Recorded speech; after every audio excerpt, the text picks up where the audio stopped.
Yo, yo, yo! So, I finished watching this week's episode of True Blood, which is episode 9, I believe.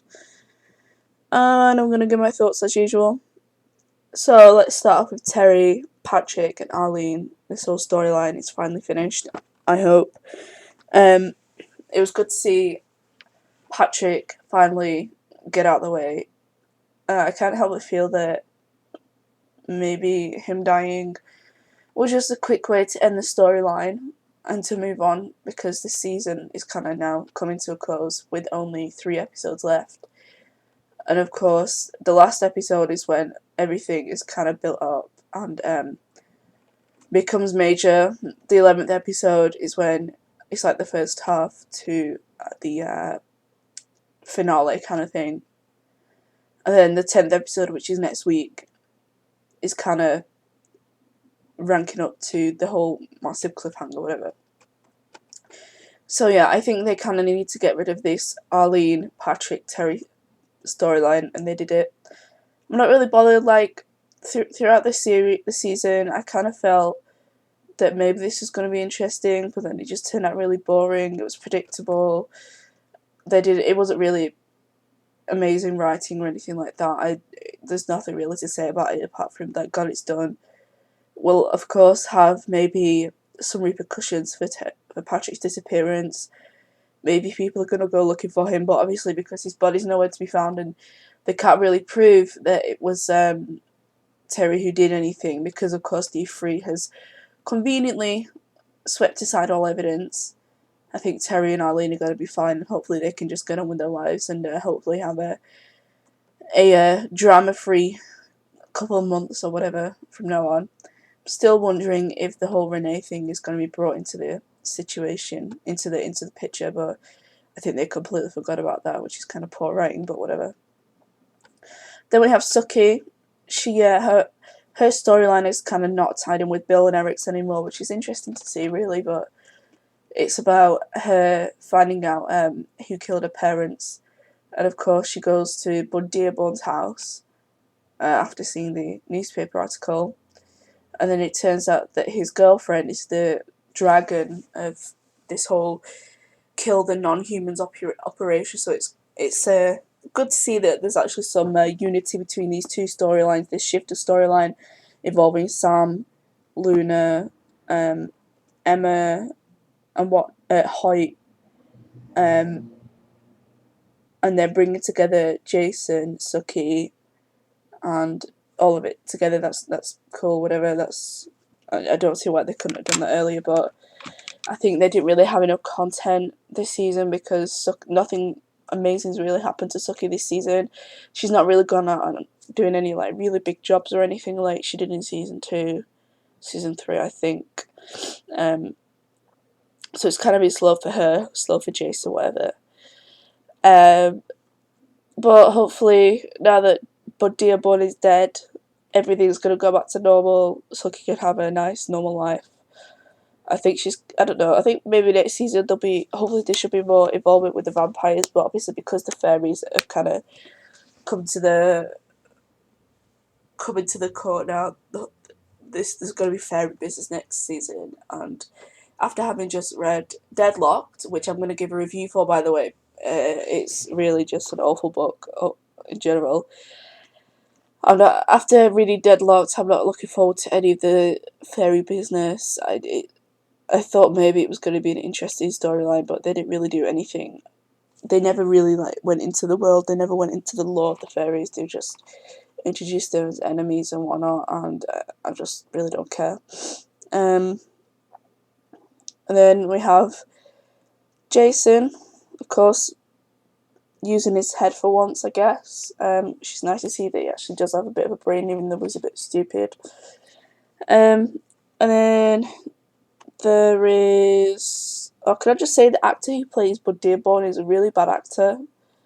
I don't know. Anyway, then you have Lafayette being sassy and wonderful as usual.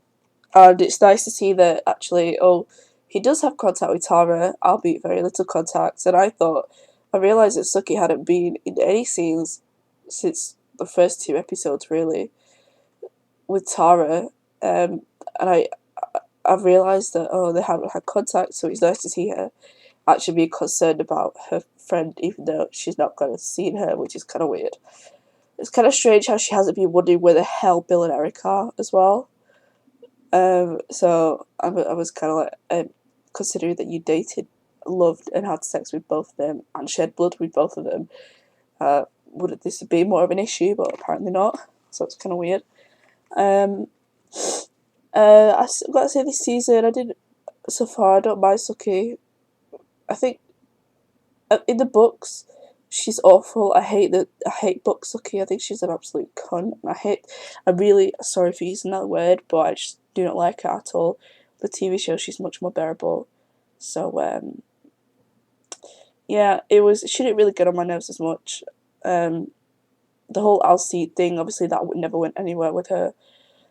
So maybe next season she's gonna have like a werewolf lover, but who cares? Speaking of Alcide, I'm sorry, I was talking about Lafayette.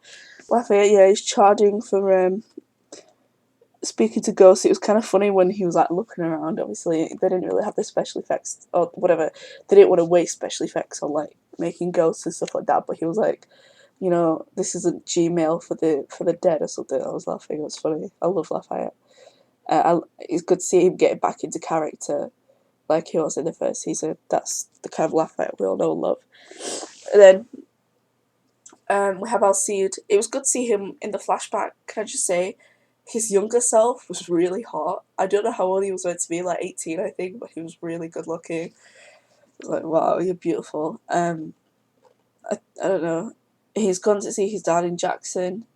I thought his dad was called Jackson. It's weird. Anyway, in the books he's called Jackson, I think, and I was like, oh, Jackson, he'll live in Jackson, but whatever. It's kind of stereotypical to see his dad was kind of like trailer trash, whatever. And I was like, oh, okay, whatever. But I wasn't really paying attention to the last bit of this episode because, to be honest, it was a really boring episode. Not much really happened. Not really, anyway. Well, no, a lot of stuff did happen, but it was just really boring the way they filmed it, and it was just like, whatever. So I couldn't tell you what they were talking about, but I know he's always like something about a lecture. So Alcide probably got these family problems on his shoulders, and he's probably the one who has to take control from his dad when he was younger, was obviously a very dominant wolf. So it must be hard for him to kind of turn around and see his dad become a recluse sort of thing, so that'll be an interesting dynamic, I guess. Though I'm not really into the whole country people thing, it just doesn't really do anything for me. I think it's really boring. Then, of course, onto the pack. The pack is same old. The JP guy running the pack is still a douchebag, he's still scum. Did he get killed? I can't remember. See, I wasn't paying attention at all to this bit because it was just so boring. But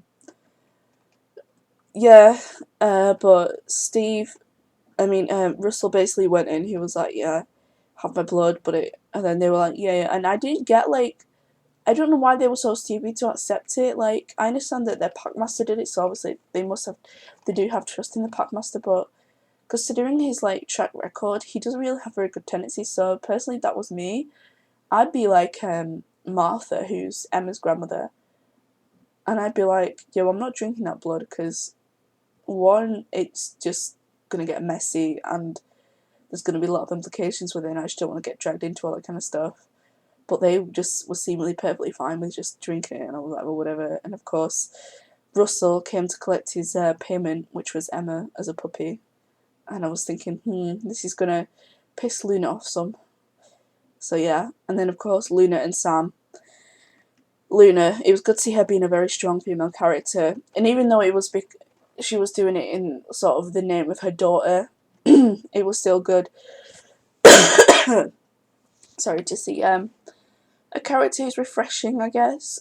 A lot of the show's characters, the show's females are very strong people, but I like Luna in particular because she has a kind of feistiness in her. Sometimes it's irritating, like, she never seems to talk about anything other than depression and, shifter, blah, blah, blah, but, like, she's cool. She makes them happy, so that's good. I like Sam. So yeah, once again, it all comes back around to Sookie, and they rescue Sookie and Hoyt. Then, of course, Jessica, I don't really care about Jessica. She wasn't really in this episode that much, but I was wondering why she wasn't like sensing that Bill had had this major revelation or whatever, but I don't know.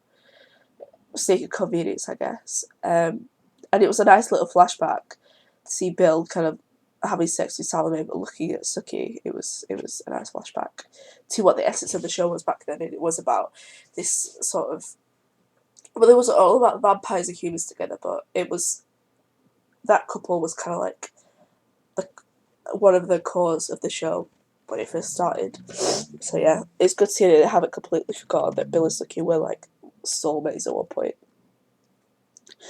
Then of course you do have Bill and Eric. This whole storyline, this whole bombing storyline, I think this whole, oh, what did they call it? Sanguinistas? Yeah. Lilith worshipping vampires. I think this is the proper meat of the story, and this is where it's all going to end up. Because of course the vampires are always the one with the most serious, dramatic storylines. The show obviously hinges on the vampires because the premise of the show is that vampires are not in the shadows anymore, they're out of the world, so I can get why the vampires are like one of the most important elements. So yeah, they're all bombing, all the True Blood producing factories are being bombed to make by the Sanguinistas to make vampires go out and feed on humans and sort of assert that dominance over humankind, which was, interesting. To see everything kind of backfire on humanity, even though it's kind of weird because like humanity didn't choose to have the vampires come out, and it's just kind of like, I don't know. A lot of vampires like Pam want everyone to live in peace and stuff, but of course now there's this new sheriff in town. I thought it was a woman at first, but obviously not. And I want to know who he is. I want to know his name. I want to know how old he is. I just want to know all about him. It's very interesting because obviously him replacing Eric means that, oh crap, Eric's in a lot of danger, or they must, obviously he's been sent there by the Sanguinistas, by the authority, so the authority who have like possession of Eric because they were in like total shutdown in the building wherever they are, they must have plans for Eric, either to bring him over to give him a new purpose or to completely destroy him. I don't know.